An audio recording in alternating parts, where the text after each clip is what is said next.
बादल शहीद हुए। तो रावल रतन सिंह आजाद हुए तो खिलजी खिसियाया था, घर में ही मिली पराजय के कायर दिन वह लाया था। मेवाड़ धरा के कुछ सैनिक पिजड़े को तोड़ गए थे और मुगलियों की आंखों को लज्जित छोड़ गए थे। गोरा बादल चाचा भतीजा लाखों पर भारी थे, युद्ध कला के करतब उनके सचमुच तलवारी थे। अरे बिना शीश के युद्ध लड़ा था, कथा अमर कराए, जीत गए रजपूती और मुगलों के मुंड झुकाए। कि इधर नगाड़े बजे और उधर दिल्ली में मातम छाया और अहंकारी खिलजी खुद ही खुद में जलाया। बोला सेना से जाओ मुस्तंड और मर जाना, अपने बेहुदे चेहरे मुझको नहीं दिखाना। दिल्ली जैसे बड़े दुर्ग की रक्षा में कर पाई, चंद सैनिकों के हाथों घर में ही मुक्की खाई। वो आजाद परिंदे थे, आए और उड़ा ले गए, तुम तलवार में खींच सके और वो राजा छुड़ा ले गए। कि उसने मुझको ललकारा है, मैं उसको ललकारूंगा, घर में घुसकर मारा है, घर में घुसकर मारूंगा। हाथी घोड़े सजवाओ, भाले फिर से उठवारो, सारी तरवाली तीर कटारी पर धारे रखवा लो। कूच करो चित्तौड़ दुर्ग की घेराबंदी कर दो, जो आंखें पद्मिनी को देखे वो आंखें अंधी कर दो। कि बूढ़े बच्चे विधवाओं पर तुम राम नहीं खाना, वीरों से न जीत सको तो झुककर तीर चलाना। दबे पांव चित्तौड़ चलो तुम, भनक न हो दुश्मन को, मैं गर्दन से दूर करूंगा रतन सिंह के तन को।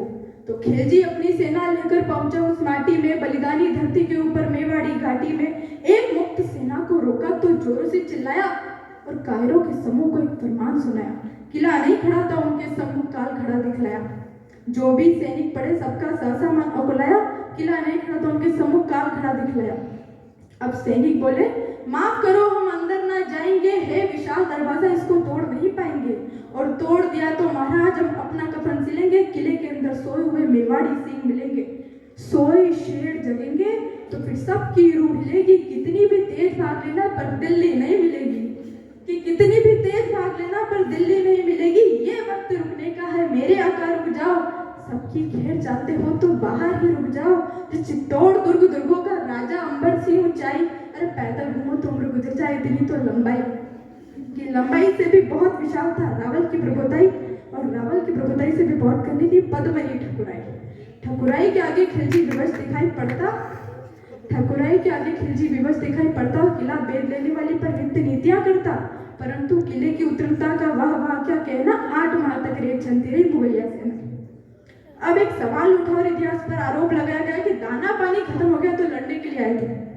उन्हीं इतिहासकारों के सामने एक प्रश्न हम खड़ा करते हैं कि जो सेना चित्तौड़ से चलकर दिल्ली जाकर खिलजी के जबड़े से अपने राजा को छुड़ाकर ला सकती है ना, वो 8 माह तक इंतजार नहीं करेगी दाना पानी खत्म हो जाने का।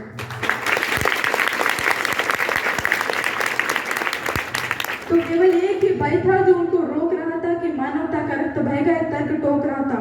पर्वत, युद्ध के किस्से और विदिश का मुख, ये तीनों समुचित दूरी से ही देते सुंदर सुख। अरे बातें युद्ध की सुनने में रमणीक लगा करती है, मगर समर्थन में सौड़ित की धार बहा करती है।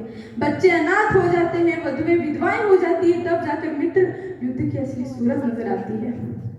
तो स्वाभिमान की एक कथा क्या रणबद्ध गढ़ी जाती है, इधर किले के भीतर भी एक जंग लड़ी जाती है। शाका इधर उधर जौहर का क्या तालमेल अलबेला, मातृभूमि की रक्षा में क्या हुआ खेल अलबेला। स्नान ध्यान के बाद जब हाथ लगे क्लिंग के जोड़े, लगी भवानी पहने थे जब लाल रंग के जोड़े। लाल रंग के जोड़ों के संग वे सब श्रृंगार किए थे, मात ने वे सब श्रृंगार अंतिम बार किए थे, मात ने वे सब श्रृंगार अंतिम बार किए थे। कि पहला श्रृंगार, मात ने आंखों में काजल की धार लगाई, आंसू ना छलक पड़े तभी लक्ष्मण रेखा बनवाई। दूजा श्रृंगार, मात ने भाल पर बिंदी को धारा, ऐसा लगा मात ने मस्तक पर तिनकर अवतारा। तीजा श्रृंगार, मात ने होठों पर लाली को लगवाया, अंगारों से अधर हो गए अपनी कुंड तहकाया। चौथा श्रृंगार, आत्मा पद्मिनी का विश्व ने देखा, जब मारे डाली माथे पर स्वाभिमान की रेखा। श्रृंगार पांचवा, हाथों की मेहंदी से बोल रहा था और स्वाभिमान का रंग नई पीढ़ी में बोल रहा था।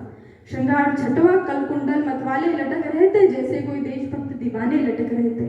श्रृंगार सातवां, नथनी की मर्यादा तान रही थी, जिसके सामने पवित्रता भी खुद को हार रही थी। तो अब तक रण में राजपुतानी खेल आपने देखा, मगर नहीं भुलाया जा सकता जौहर का लेखा।